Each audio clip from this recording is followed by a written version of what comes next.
Assalomu alaykum. Hurmatli obunachilar, mana hozirgi navisimiz tevadan ko'rinishi. Mana bu yoqqa alkavon qotadi. Mana bu yerga shunday kelib latok tushadi. Latokni joyini qo'yib ketganmiz. Mana shu ko'rinishda bo'ladi.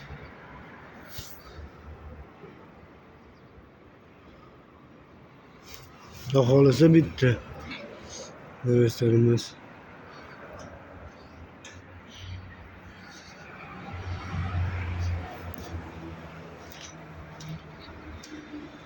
Bu yoqda ugonnilarni qo'yib, ugonnidan ham derazalarni o'rnini qo'yib ketganmiz. Keyin bizdan keyin alkavon qilishdi. Shunaqa. Xizmat bo'lsa xizmatdamiz, xudo xolasa.